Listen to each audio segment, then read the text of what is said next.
میری جو life story ہے اسپیسیفکلی، جسے آپ لائف سٹوری کہتے ہیں، سننا چاہتے ہیں، اس سے متعلق ہے۔ ویسے تو میرے لیے تو زیادہ اہمیت کی حامل وہ گفتگو ہے جو میں نے آلموسٹ 1.25 گھنٹے کے اندر کر دی ہے، لیکن بعض لوگوں کے لیے یہ چیز زیادہ اہمیت کی حامل ہوتی ہے اس حوالے سے کہ وہ کسی شخص کی پرسنل لائف میں زیادہ انٹرسٹ لیتے ہیں۔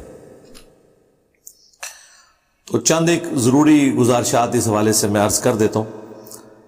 میرا جو ماضی ہے وہ چونکہ بلٹ اپ سارے کے سارا شروع کے جو 30-31 سال ہیں وہ بریلوی مکتب میں ہے۔ 4 اکتوبر 1977 کی میری پیدائش ہے، اور 1992 میں نے میٹرک کیا، اس کے بعد 1994 میں ایف ایس سی، اور اس کے بعد کچھ عرصہ میں انجینئرنگ یونیورسٹی لاہور کے اندر پڑھتا رہا 1995 میں۔ ان دنوں ایف ایس سی کے بعد 1 سال ضائع ہو جاتا تھا، اگلے سال شروع ہوتا تھا انجینئرنگ کا جو فرسٹ ایئر ہے۔ اسی دوران ٹیکسلا جو انجینئرنگ یونیورسٹی ہے اس میں بھی میرا ایڈمیشن ہو گیا میکینیکل انجینئرنگ میں، اور یہ کمپیریٹیولی ذرا بہتر تھی میکینیکل کے پوائنٹ آف ویو سے، کیونکہ ہمارے جو انڈسٹریل ایریا کی جو فیکٹریز ہیں وہ زیادہ تر ٹیکسلا میں ہیں۔ ایچ ایم سی ٹیکسلا ہے، ایچ آئی ٹی، اس کے علاوہ اور بھی، پھر واہ فیکٹری بھی پاس ہے۔ تو پھر میں نے یہی ارادہ کیا کہ میں یہاں پہ اپنی انجینئرنگ مکمل کروں گا، اور وہ مکمل ہوئی 1999 میں ہونی تھی، لیکن چونکہ ان دنوں پولیٹیکل جھگڑے کافی زیادہ ہوا کرتے تھے، اس کی وجہ سے 5 سال لگ گئے اس ڈگری میں جو 4 سال کی ڈگری تھی۔ جون 2000 میں میں وہاں سے فارغ ہوا۔ لیکن یہ جو انجینئرنگ یونیورسٹی سے فارغ ہونے تک کا جو پورشن ہے یہ سارے کا سارا میرا دعوت اسلامی میں گزرا، اپنی میٹرک کی لائف سے لے کر ٹل انجینئرنگ یونیورسٹی کے اینڈ تک یہ سارے کا سارا پورشن دعوت اسلامی میں تھا۔ یعنی سبز پگڑی باندھتے تھے اس وقت، تو ظاہر ہے سبز پگڑی علامت کے طور پہ تھی، اور اس دوران جتنی بھی دعوت اسلامی کی ایکٹیویٹیز ہیں ان میں ہم حصہ لیتے تھے۔ 1994 میں آخری اجتماع ہوا تھا دعوت اسلامی کا کراچی میں، جو ان کا سالانہ اجتماع ہوتا تھا، وہ بھی میں نے اٹینڈ کیا۔ اور پھر 1995 میں ملتان میں انہوں نے اجتماع شفٹ کر دیے۔ 1995 سے لے کے 2001 تک جتنے اجتماع ہیں ملتان والے وہ بھی میں نے اٹینڈ کیے، اور پھر یہ آلموسٹ 2001 میں اسپیسیفکلی دعوت اسلامی کے 2 ٹکڑے ہو گئے، اور وہ اس اعتبار سے کہ جو یہاں پہ امیر تھے ان کے حاجی ابراہیم قادری صاحب، جو پنجاب کے پی اور کشمیر کے 3 صوبوں کے ان کے نگران تھے، ان کو الیاس قادری صاحب سے اختلافات ہوئے چند جینون ایشوز کے اوپر۔ الیاس قادری صاحب سے تو میری ایک ہی ملاقات ہے، وہ 1999 میں ہوئی تھی کراچی میں فضان مدینہ کے اندر۔ ان کے گھر بھی گیا، ان کے ساتھ کھانا بھی کھایا، لیکن حاجی ابراہیم قادری صاحب کے ساتھ تو کافی عرصہ اس حوالے سے گزرا، ان کو ہم نے قریب سے دیکھا تھا، ان کے کریکٹر کے اوپر ہمیں اعتماد تھا۔ پھر کئی ایک فون کالز بھی میں نے اس وقت سن لی، مجھے آئیڈیا ہو گیا کہ الیاس قادری صاحب کا موقف درست نہیں ہے، تو اس کی وجہ سے پھر دعوت اسلامی سے علیحدگی اختیار کر لی، لیکن بریلوی فرقے کو نہیں چھوڑا، دعوت اسلامی کو چھوڑا۔ میں اپنی زندگی کا ٹرننگ پوائنٹ یہی سمجھتا ہوں، آج اگر میں ماضی میں جا کے سوچتا ہوں کہ وہ کون سی چیز تھی جس نے پہلی دفعہ مجھے تھنک آؤٹ آف باکس کرنے پر مجبور کیا، تو وہ دعوت اسلامی کا انٹرنل اختلاف تھا۔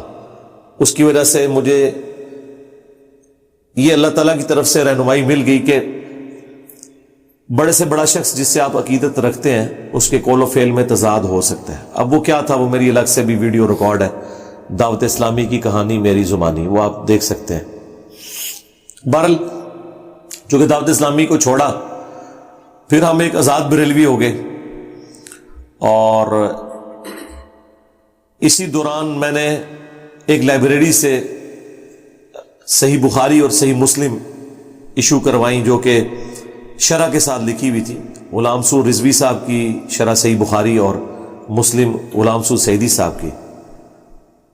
یہ 1 سال میرا کافی کریٹیکل تھا، 2001 سے لے کے 2002 تک میں گھر پہ ہی رہا. کمر میں تھوڑی تکلیف تھی, شکر ہے وہ دوبارہ پھر نہیں ہوئی. تو اس دوران میں نے بخاری مسلم مکمل پڑھی, لیکن وہی شرح کے ساتھ. شرح کے ساتھ تو یہ ہوتی ہے کہ جو بخاری میں لکھا ہے آپ نے اس کو نہیں ماننا, اس کے الٹ چلنا ہے. لیکن بہرحال اس میں کافی چیزیں مجھے کلیئر ہو گئی.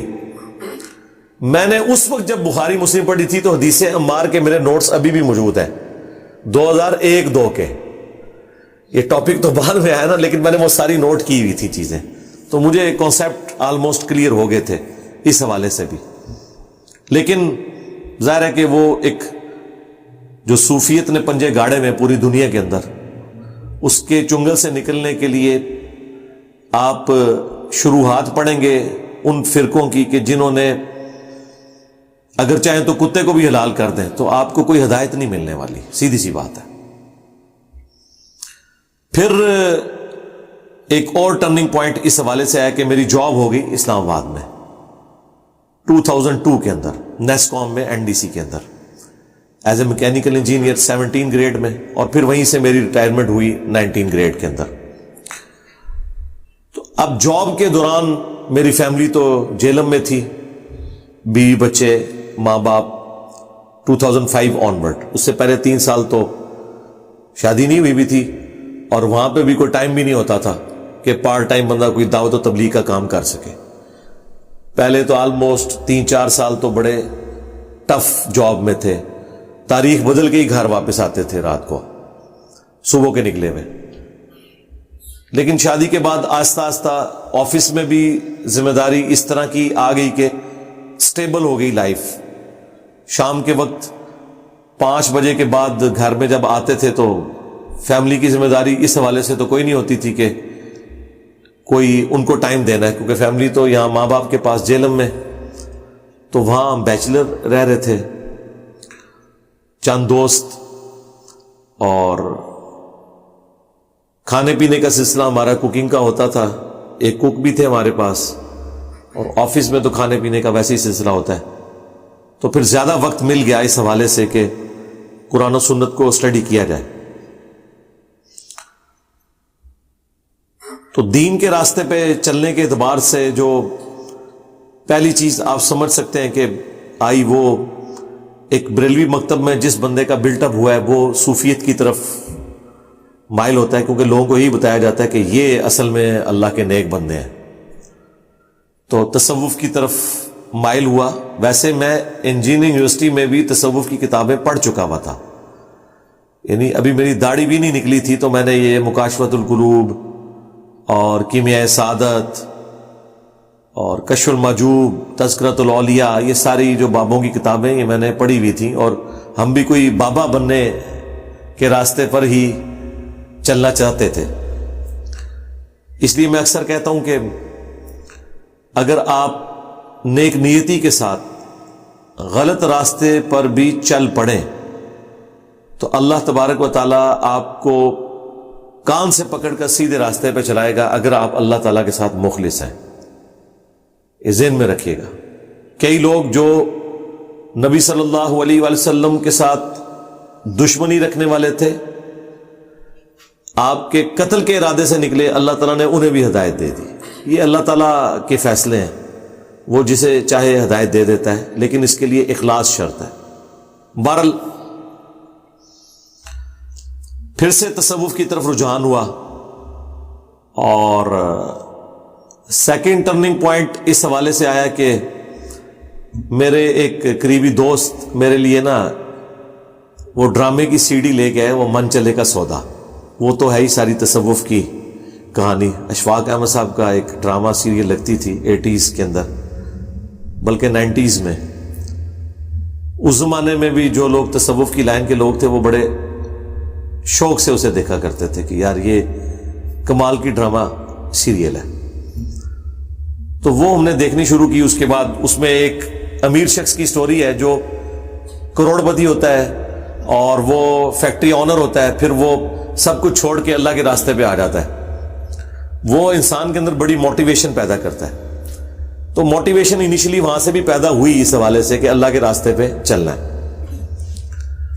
اور اس کے بعد پھر ایک اور بھائی ہمارے لیے سی ڈیز اصحاب الکاف کے اوپر جو ڈرامہ تھا جو ایران والوں نے بنایا ہوا ہے، اس سے بھی انسان کو بڑی موٹیویشن ملتی ہے، ایک خدا کے ساتھ انسان کا جو تعلق ہے. یہ وہ ساری چیزیں جو پیرلل میں چل رہی تھی. پھر شوق پیدا ہوا کہ دعوت و تبلیغ کا کام دوبارہ سے شروع کیا جائے، جو آلموسٹ 5-6 سال کی بریک آ چکی تھی. تو ان دنوں میں G10-4 میں رہتا تھا، وہاں بریلویوں کی ایک پاس مسجد تھی. میں نے ان سے کہا کہ میں یہاں پہ درس کا سلسلہ شروع کرنا چاہتا ہوں، اور درس وہاں پہ ہفتے میں 4 دن میں نے درس شروع کیا، منڈے، ٹیوزڈے، وینسڈے اور تھرسڈے، کیونکہ فرائیڈے کو تو میں نے آنا ہوتا تھا اور ہفتہ اتوار میرا جیلم ہوتا تھا. 4 دنوں میں ایک دن درس قرآن کے لیے، ایک درس حدیث کے لیے، اور ایک جو ہے وہ درس فقہ کے لیے جو فقہی احکام و مسائل، اور ایک جو ہے وہ تصوف سے ریلیٹڈ. یہ 4 دن ہم نے ڈیوائڈ کیے ہوئے تھے. اور ظاہر ہے قرآن و حدیث بھی وہی بیان کرنا ہے جو ہمارے فرقے سے ریلیٹڈ تھا، کیونکہ ہم نے کنکلوڈ کر لیا تھا کہ بریلوی مکتبی حق کے اوپر ہے، باقی تو سارا فراڈ چل رہا ہے. وہی جو ہمیں پٹی پڑھائی جاتی ہے کہ سارے بزرگان دین ادھر ہیں اور یہ ہے وہ ہے، اور بزرگان دین بھی وہ جو ہم جنہیں بزرگان دین سمجھتے تھے. اصل بزرگان دین تو صحابہ کرام اور اہل بیت ہیں علیہم السلام اجمعین ورضی اللہ عنہم اجمعین. وہ درس جو تھا وہ ایک سیکنڈ ٹرننگ پوائنٹ تھا. یہ میں بات کر رہا ہوں 2006 کے اینڈ کی اور 2007 کے سٹارٹ کی. وہ درس جب شروع کیا تو ظاہر ہے وہ درس کافی زیادہ لوگ بیٹھنا شروع ہو گئے اور سارے معاملات چلنے شروع ہو گئے. تو اسی دوران مجھے آفس کے کام کے سلسلے میں جانا پڑ گیا کراچی، اور انہی دنوں تازہ مجھے لیپ ٹاپ بھی آفس کی طرف سے ملا ہوا تھا. تو میں نے قرآن پاک ترجمے کے ساتھ تھوڑا بہت سننا شروع کیا. کراچی جب میں گیا تو یہ بات ہے مارچ 2007 کی. وہاں پہ ہم نے آگے بلوچستان جانا تھا، ہمارا کوئی ڈیفنس کے پوائنٹ آف ویو سے وہاں پہ ایکٹیویٹی تھی. 22 مارچ یعنی 23 مارچ سے ایک دن پہلے ہم فارغ ہو گئے. کراچی مفتی منیب الرحمان صاحب سے ملاقات کی، اپنے استاد سے ملاقات کی، غلام سعود سعیدی صاحب. ظاہر استاد اس اعتبار سے کہ ان کی شرح صحیح مسلم سے بہت کچھ سیکھا. اور وہاں پہ ہم ایک رات ان کے مدرسے میں قیام بھی کیا. ہم نے ان سے کافی لمبی گپ شپ ہوئی، وہ بھی میں نے مختلف ویڈیوز کے اندر سنائی ہوئی ہے. مفتی منیب الرحمان صاحب کے ساتھ بھی تقریباً 40-50 منٹ کی اس وقت ڈسکشن ہوئی. وہ اس وقت بھی رؤیت ہلال کمیٹی کے چیئرمین تھے، اور کافی انہوں نے کھل ڈل کے بات کی، کیونکہ انہیں جب پتہ چلا ہمارا تعلق ایک سینسٹیو آرگنائزیشن کے ساتھ ہے. اسی دوران جب ہم ہاسٹل میں رکے ہوئے تھے نا مارچ 2007 میں، تو ہمارا جو ہاسٹل تھا آفس کی طرف سے وہ ایک ڈیفنس میں کوٹھی کرائے پہ لی ہوئی تھی. اسی میں انہوں نے کوک بھی رکھا ہوا تھا، اور سارے آفیسرز وہاں جا کے رکتے تھے. اور پھر وہ ارلی ان دا مارننگ فجر سے بھی پہلے وہاں سے قافلے کی شکل میں بلوچستان لے کے جاتے تھے. اس کی وجہ یہ کہ راستے میں دہشت گرد حملہ کر دیتے تھے تو کانوائی کی شکل میں وہ ٹریولنگ ہوتی تھی. بلوچستان والا ایشو اس وقت بڑے پیک پہ تھا، اب تو کافی حد تک ایڈریس ہے، لیکن ابھی بھی آپ دیکھتے ہیں آئے دن کوئی نہ کوئی فوجی شہید ہوتے ہیں. کل بھی میں سن رہا تھا، پرسوں بھی اس طرح کے ایونٹ ہوئے. اس وقت تو بہت زیادہ تھے. یہ میں 2007 کی بات کر رہا ہوں.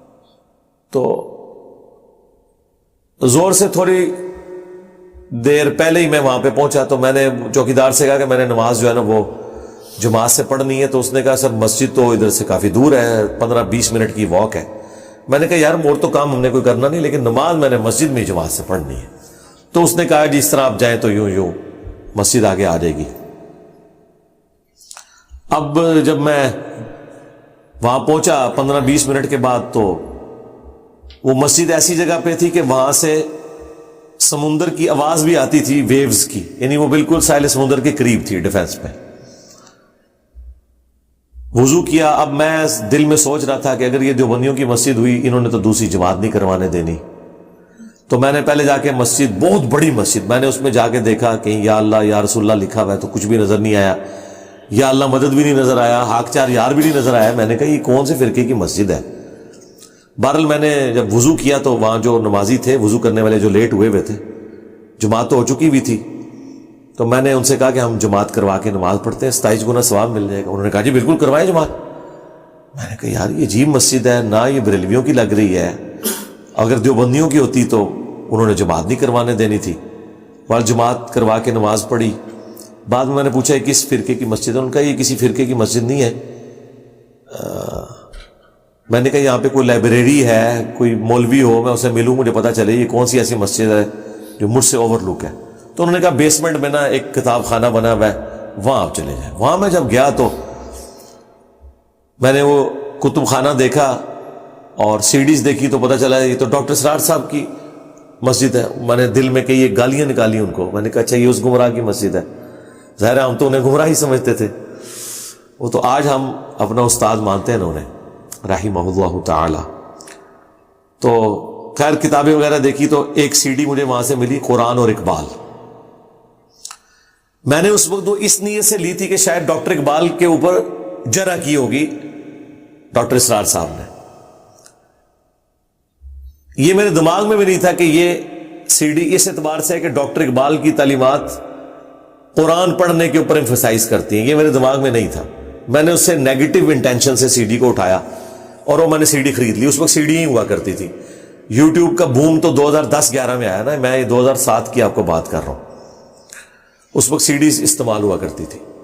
بہرحال وہ سی ڈی میں نے لے لی اور مجھے پتا چل گیا کہ اچھا یہ ڈاکٹر اسرار صاحب کی مسجد ہے. وہ مسجد وہی مسجد ہے جس میں 1998 میں ڈاکٹر اسرار صاحب نے بیان القرآن 108 گھنٹے میں قرآن کی پوری تفسیر ریکارڈ کرائی تھی. مجھے بعد میں پتا چلا. تو یہ وہ والی مسجد تھی. 2007 مارچ کے اندر میں اس مسجد میں نماز پڑھنے کا مجھے شرف حاصل ہوا. بہرحال وہ سی ڈی میں لے آیا. جب ہم واپس آئے تو وہ سی ڈی جب میں نے دیکھی تو اس میں تو قرآن کی اہمیت تھی, وہ بڑی اچھی ہے. میں نے اس کی ویڈیو بھی اپلوڈ آفیشیل چینل سے بھی کی تھی. اس وقت قرآن اور اقبال لکھیں, وہ ویڈیو کھل جائے گی. اس میں انہوں نے بتایا کہ مسلمانوں کی تباہی کی وجہ یہ ہے کہ لوگوں نے قرآن کو چھوڑ دیا. وہ زمانے میں معزز تھے مسلمان ہو کر اور تم خوار ہوئے تارک قرآن ہو کر. یہ جواب شکوہ کا شعر اور کافی ساری ان کی شاعری انہوں نے, اس سے مجھے شغف ہوا. اور تازہ تازہ لیپ ٹاپ بھی ملا ہوا تھا. امام کعبہ کی آواز میں تلاوت اور فتح محمد جلندری صاحب کا ترجمہ مراج الدین خان کی آواز میں جو واقعی پریزنٹ کرتے ہیں, ان سے بھی میری پھر فون پہ بعد میں بات ہوئی. میں نے انہیں بڑی مبارکباد دی. میں نے کہا آپ کے ترجمے کی وجہ سے اللہ نے ہمیں ہدایت دی اس حوالے سے جو آپ نے پریزنٹ کیا ہے. ان سے ملاقات نہیں ہو سکی, وہ بھی کراچی میں تھے, لیکن فون پہ بات ہوگی. بہرحال وہ قرآن کی طرف جانے کا ایک ذریعہ بنا. پھر بیان القرآن سننا شروع کیا اور پھر شوق پیدا ہوا کہ ڈاکٹر اسرار صاحب سے ملاقات کی جائے. اسی دوران ایک اور عجیب واقعہ ہو گیا کہ میرے آفس کے ایک کولیگ تھے, نماز تو پڑھتے تھے, ان کے والد صاحب تویز دھاگوں کا کام بھی کرتے تھے اور وہ خود انجینئر تھے. لیکن ہماری جوائننگ چونکہ اکٹھی ہوئی تھی ایک بیچ میں, وہ الیکٹریکل انجینئر میں میکینیکل, وہ کلین شیف تھے. اچانک ان کا موڈ ہوا, انہوں نے داڑھی رکھ لی اور اس زمانے میں 2007 میں انہوں نے مجھے 5,000 روپے دیے. اس وقت کا 5,000 آج کا 25-30 ہزار ہی سمجھ لیں. اور مجھے انہوں نے کہا کہ مجھے نا تم نے کتابیں لا کے دینی ہیں, کیونکہ اب میں داڑھی رکھ رہا ہوں تو لوگ مجھ سے مسائل پوچھیں گے, تو جو بنیادی کتابیں ہیں نا میرے پاس ہونی چاہیے, میں انہیں پڑھوں تاکہ میں لوگوں کو دینی مسائل بتا سکوں. تو میں نے جناب وہ 5,000 روپے کی کتابیں کیا خریدی, بار شریعت, ٹھیک ہے, اور اس کے بعد ضیاء النبی سیرت کے اوپر کتاب لکھی ہوئی پیر کرم شاہ صاحب نظری کی, اور تصوف کی کتابیں. یعنی نہ اس میں قرآن کا کوئی ترجمہ تھا نہ کوئی حدیث کی کتاب تھی. اس کے علاوہ ساری وہ کتابیں تھیں جو ہمارے فرقے سے تعلق رکھتی تھی. اور ظاہر ہے وہ ٹھیک ہی, ہمیں یہ بتایا گیا تھا کہ قرآن و حدیث کا نچوڑ انہوں نے نکالا ہوا ہے. اب اس نچوڑ کو میں یوں کہتا ہوں, یعنی فقہ پڑھ لیا آپ نے تو آپ سمجھیں قرآن و سنت سب کچھ بیچ میں کور ہو گیا. اب یہ تو پتہ ہی نہیں تھا کہ یہ فقہ ساری قرآن و سنت کے خلاف ہے. خیر میں نے اسے کتابیں دی اور اس میں اللہ کا کرنا یہ ہوا کہ میں نے انہیں ملفوظات اعلیٰ حضرت بھی خرید کے دے دی. وہ ہمارے جیلم شہر سے ہی چھپی ہوئی تھی بک آنرز کی. ملفوظات اعلیٰ حضرت جو ان کے بیٹے مصطفیٰ رضا خان نوری صاحب نے جمع کیے، جن کی وہ نعت ہے تو شمع رسالت ہے عالم تیرا پروانہ. اچھا وہ اس نے جب پڑھنی شروع کی نا، پڑھتے پڑھتے اس نے وہ عبارت پڑھی کہ اعلیٰ حضرت سے سوال ہوا کہ آپ کہتے ہیں کہ انبیاء بھی قبروں میں زندہ ہیں، اولیاء بھی زندہ ہیں، تو ان میں فرق کیا ہے دونوں میں؟ تو انہوں نے کہا فرق یہ ہے کہ اولیاء اللہ کی زندگی قبر میں جو ہے وہ عام برزخی زندگی ہے، شہید کی بھی برزخی ہے، لیکن انبیاء کی جو زندگی ہے وہ حقیقی حصی دنیاوی ہے، حتیٰ کہ ان کی قبروں میں ان پہ ازواج مطہرات بھی پیش کی جاتی ہیں اور ان کے ساتھ شباشی بھی کرتے ہیں. نعوذ باللہ من ذالک. یہ عبارت اس نے ہائی لائٹ کی اور میں نے یہ کوئی نہیں تھی پڑھی بھی. اگلے دن جب میں آفس آیا نا تو مجھے کہنے لگا یار یہ تم نے مجھے جو کتابیں دی ہیں یہ ٹھیک ہے؟ میں نے کہا ہاں. اس نے کہا نہیں اس میں تو میں نے بڑی عجیب بات پڑھی ہے. میں نے کہا دکھاؤ. اس نے کہا نہیں بعد میں دکھاؤں گا، پہلے مجھے بتاؤ کہ اگر کوئی شخص اس طرح بات کرے کہ نبیوں کی بیویاں قبروں میں ان پہ پیش کی جاتی ہیں، وہ ان کے ساتھ شاباشی بھی کرتے ہیں. میں نے کہا بہت بڑا گستاخ ہے جس نے بات لکھی ہے. اس نے کہا تمہارے اعلیٰ حضرت نے لکھی ہوئی ہے. حالانکہ وہ خود بھی بریلوی تھا، اس کے ابو تعویذ دھاگوں کا کام بھی کرتے تھے، لیکن چونکہ دنیاوی تعلیم تھی تو اسے یہ بات کلک کی یہ غلط ہے، اور مجھے بھی ظاہر کلک کر گئی. اب جب اس نے مجھے دکھایا نا، اب میرے پاس دو راستے تھے. ایک تو یہ کہ میں کہتا کہ ٹھیک لکھا ہوا ہے، آپ کو سمجھ نہیں آئی جس طرح یہ کہتے ہیں. دوسرا راستہ یہ تھا کہ میں کہتا کہ یار یہ لگتا ہے مس پرنٹنگ ہوگی ہے، غلطی سے کسی نے ڈال دی ہے. تو میں نے یہی راستہ اختیار کیا. میں نے کہا یار یہ غلطی سے ڈلا ہے، یہ اعلیٰ حضرت تو یہ گستاخی نہیں کر سکتے. لیکن اس نے کہا یار وہ کر سکتے ہیں. نہیں بہرحال یہ ہے گستاخی کہ نہیں؟ میں نے کہا ہاں گستاخی ہے. اور میں نے کہا کہ اگر اعلیٰ حضرت نے بھی لکھا ہے تب بھی گستاخی ہے. بس کوئی اللہ تعالیٰ نے یہ جملہ میرا قبول کر لیا کہ اگر کوئی شخص اس لیول پہ مخلص ہے حق بات قبول کرنے کے لیے تو اسے اگلا سٹیپ بھی طے کروایا جائے.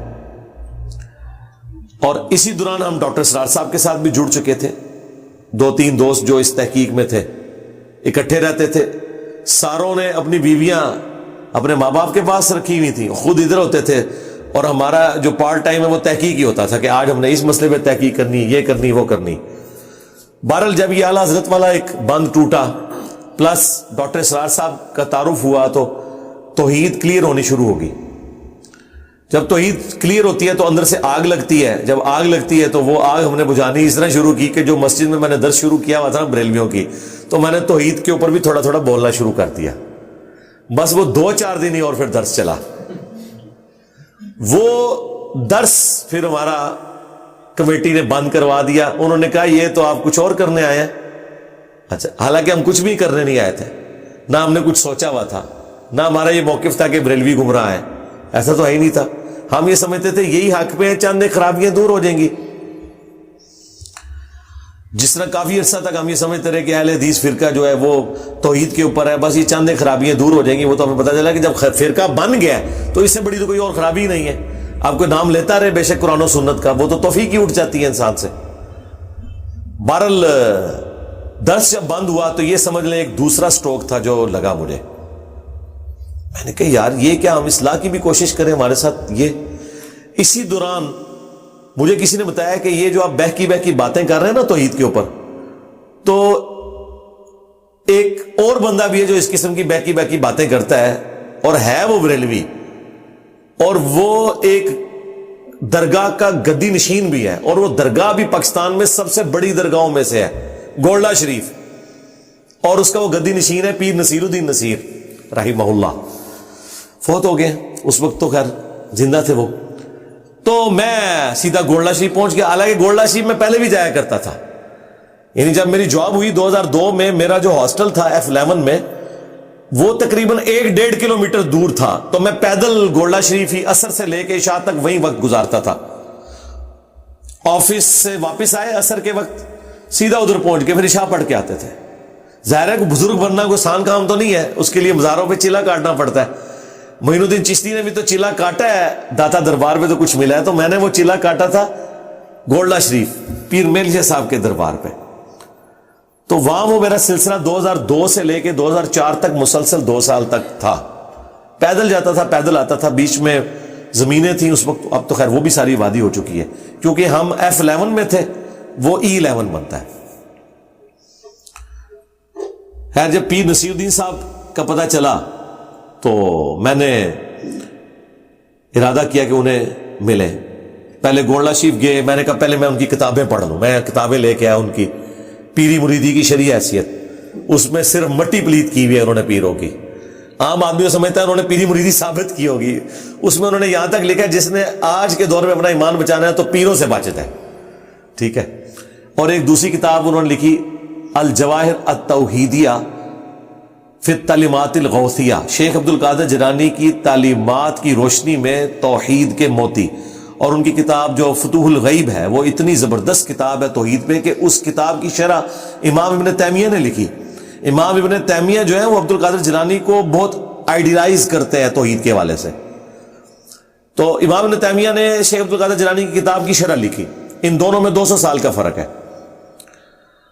وہ فوت ہوئے 561 ہجری کے اندر اور امام ابن تیمیہ فوت ہوئے 728 ہجری کے اندر. تو وہ جب میں نے پڑھی، اور پھر ایک اور انہوں نے کتاب لکھی اعانت اور استعانت کی شرعی حیثیت، کہ یہ غیر اللہ کو جو پکارا جاتا ہے، انہوں نے کہا یہ بالکل فراڈ ہے، یہ ایاک نعبد و ایاک نستعین کے خلاف ہے.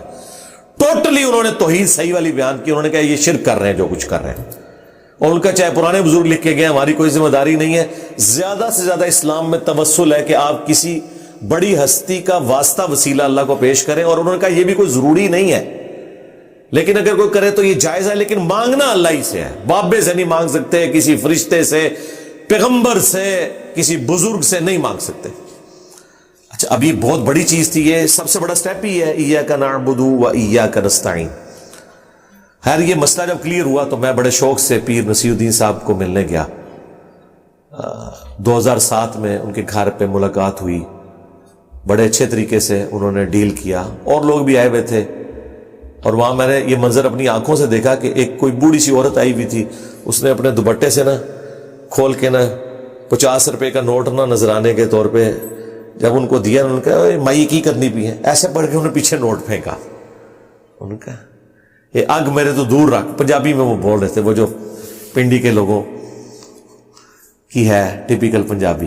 بہرحال میں نے کہا یار اس طرح کے پیر بھی ہیں جو ان چیزوں سے بھاگتے ہیں. اور باقی میں نے انہیں بتایا کہ اس طرح میں ان کا جو توحید ہے بیٹا اور تو کوئی شے نہیں ہے. یہ 2007 میں ان سے ملاقات ہوئی، ایک سٹیپ اور طے ہو گیا.